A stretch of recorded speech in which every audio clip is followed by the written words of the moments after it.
फडणवीस जी, जो चुनाव के दौरान हमने देखा, रिजल्ट में अगर हम देखें तो कांग्रेस 16 सीटें जीती 101 में से।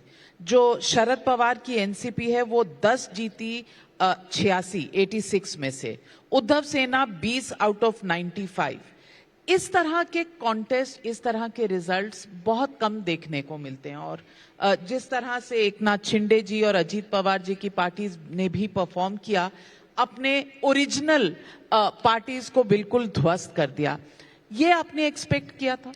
देखिए, इसको बहुत सिंपल शब्दों में अगर हम बताना चाहे तो अगर आप लोकसभा को देखेंगे तो लोकसभा में शरद पवार जी की पार्टी, उद्धव ठाकरे जी की पार्टी और कांग्रेस, इन्होंने पीक कर लिया। It was there peak. और पीक में भी उनमें और हम में डिफरेंस कितना था? 0.3% था। वो थे 43.9%, हम थे 43.6%। तो सीधे हिसाब है कि जब 5% वोटिंग बढ़ा तो उनका तो बढ़ा नहीं है, क्योंकि उन्होंने तो पीक कर लिया था। उन्होंने तो सब तरीके से डिविजिव पॉलिटिक्स करते हुए, अपीजमेंट की पॉलिटिक्स करते हुए और फेक नैरेटिव करते हुए दे अचीव्ड देयर बेस्ट। तो ये जो बचा हुआ आया, ये तो उसका रिएक्शन था जो हमारे लिए आया था। जब लोगों को लगा कि नहीं, ये तो मोदी जी के साथ गलत हुआ, तो ये 5% का जो वोट सर्ज है, ये पूरा का पूरा समझ लीजिए, या करीब करीब पूरा, ये हमारे साइड आया। अब महाराष्ट्र जैसे राज्य में 5% अगर वोट बढ़ता है तो ये छप्पर फाड़ के ही देता है, इससे नीचे दे ही नहीं सकता। जहां देखिए 0.3% से उनको 31 जगह मिली और हमको 17 जगह मिली। अब तो 13% का डिफरेंस है हमें, 13%। So I want to ask you, आप कह रहे हैं डिवाइसिव पॉलिटिक्स उन्होंने किया, लेकिन बहुत लोगों का कहना है कि आपने भी कोई कमी नहीं छोड़ी। बटेंगे कटेंगे चला, वोट जिहाद चला, धर्म युद्ध चला, फिर बाद में एक है तो सेफ है आया। मैं पूछना चाहती हूं, क्या ये अब आने वाले दौर में पॉलिटिक्स, इलेक्शंस ऐसे ही हुआ करेंगे? देखिए, इसको अगर हम एंटायरिटी में देखेंगे तो हमारे ध्यान में आएगा कि ये सारी चीजें क्यों आई। ये कोई हमने लाई नहीं थी, हमने वोटों का धर्मयुद्ध लाया नहीं था। जिस दिन नोमानी, जो उलेमा बोर्ड के प्रमुख है, उन्होंने 17 मांगों का ज्ञापन ये कांग्रेस को, उद्धव जी को और शरद पवार जी को सौंपा और ये कहा कि ये 17 मांगे आप हमारी मानेंगे तो हम वोट जिहाद करेंगे। अच्छा, 17 मांगे क्या थी? मैं 2 ही मांगे उसमें से बताऊंगा। एक मांग उसमें से ये थी कि 2012 से लेकर 2024 तक महाराष्ट्र में जितने दंगे हुए, उन दंगों में जितने मुस्लिम आरोपी है, उन पे से केसेस वापस ले लीजिए। दूसरा उनका मानना था कि आरएसएस के ऊपर प्रतिबंध लगाइए। ऐसी 17 मांगे थी और इन 3 पार्टियों ने उनको राइटिंग में दे दिया कि आपकी मांगे हमको मंजूर है या हम आपकी मांगों पर विचार कर रहे हैं।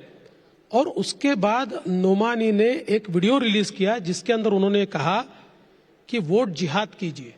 और उससे आगे बढ़कर उन्होंने कहा कि लोकसभा के समय कुछ हमारे अकलियतियों के, माइनॉरिटीज के लोगों ने, अकलियत के लोगों ने बीजेपी को वोट दिया, ऐसे लोगों को ढूंढ ढूंढकर सोशली बायकॉट कीजिए। जब ये बातें आई तो इसका जवाब तो आएगा। अगर वोट जिहाद पर कोई वोट मांगेगा और हम हाथ पर हाथ धरे बैठेंगे तो ऐसा नहीं होगा। इसलिए हमने कहा कि अगर वोट जिहाद की कोई बात करता है तो वोटों का धर्मयुद्ध होना चाहिए। और धर्मयुद्ध एक पॉजिटिव टर्म है। आपको मालूम है, हमारे संस्कृति में धर्मयुद्ध का अर्थ होता है जहां सत्य होता है वहां विजय होता है। तो हमने वो बात कही और हमारे प्रधानमंत्री जी ने ये मंत्र दिया कि ये सोसाइटी को डिवाइड करके जीतना चाहते हैं, हम एक है तो सेफ है, और इस मंत्र ने काम किया। लातूर में 103 किसानों को वक्फ बोर्ड से नोटिस आया है और कहा है कि जो जमीन वो 106 साल से उनके और उनके परिवारों के पास थी, अब वो वक्फ की प्रॉपर्टी है। इस पर सरकार क्या करेगी? देखिए, इस प्रकार से किया नहीं जा सकता। मैं ये कहता हूं कि सुप्रीम कोर्ट ने जो निर्णय, अंतिम निर्णय जो वक्फ के ऊपर दिया हुआ है, उसमें बहुत साफ शब्दों में कौन सी प्रॉपर्टी वक्फ को बिलोंग कर सकती है इसको डिफाइन किया है। और मुझे लगता है कि जिस समय कांग्रेस की सरकार ने वक्फ का जो बिल तैयार किया, एक प्रकार से ये पूरा बिल ये हमारे मौलिक अधिकारों का हनन करने वाला है, क्योंकि मौलिक अधिकारों में हमारा अधिकार है कि संपत्ति जो हमारी होती है उस संपत्ति को रखने का अधिकार हमारा है। कोई भी उठाकर हमारी संपत्ति अपने नाम से कर दे और हमको कोर्ट में जाने का भी अधिकार नहीं है। इसमें कोई प्रोविजन नहीं है, आपको कोर्ट में जो जाना पड़ता है, रिट में जाना पड़ता है। तो इसलिए इस प्रकार का जो कानून है ये गलत है।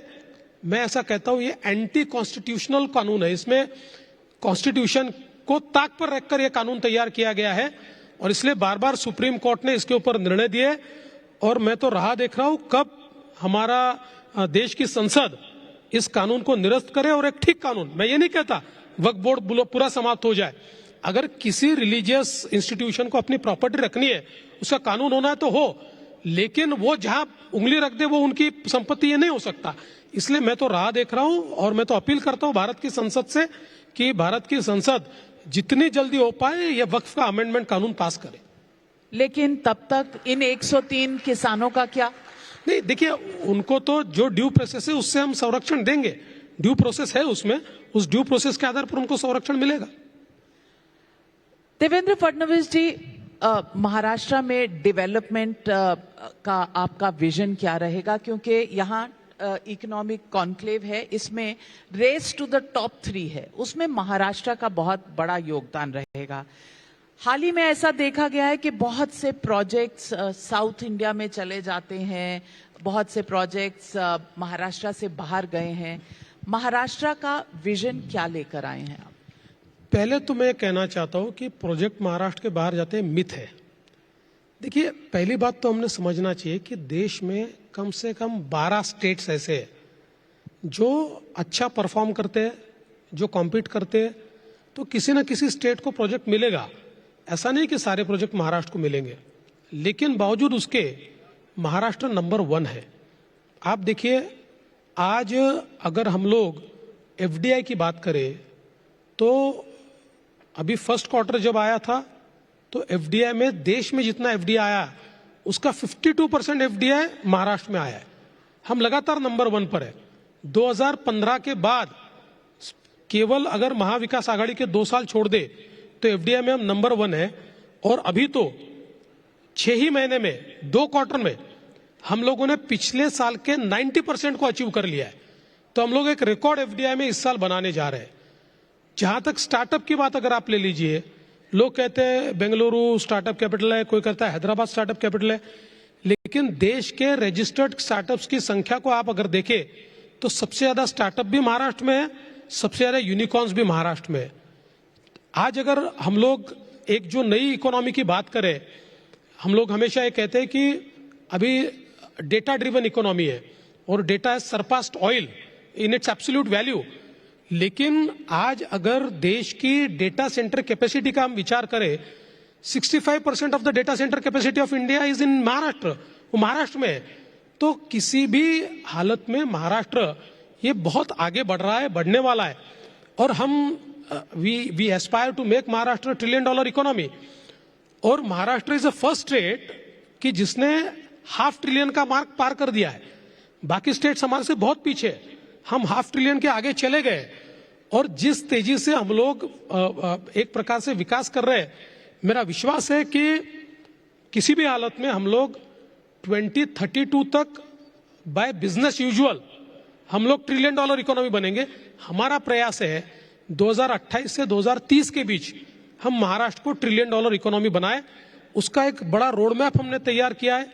एक हमने इकोनॉमिक एडवाइजरी काउंसिल तैयार की थी जिसमें हमने 20 टॉप सीईओज को लिया था। टाटा के जो एन चंद्रशेखरन है वो उसके सीईओ, उसके प्रमुख थे। एक रोड मैप हमने तैयार किया है जिसमें कौन से क्षेत्र में निवेश होना चाहिए, कितना निवेश होना चाहिए, इंफ्रास्ट्रक्चर कैसा तैयार किया जाना चाहिए, डिजिटल इकोनॉमी कैसी तैयार करनी चाहिए, इसका सारा रोड मैप तैयार करके हम लोग आगे बढ़ रहे हैं। मेरा विश्वास है महाराष्ट्र कल भी नंबर 1 था, आज भी नंबर 1 है और कल भी नंबर 1 ही होगा।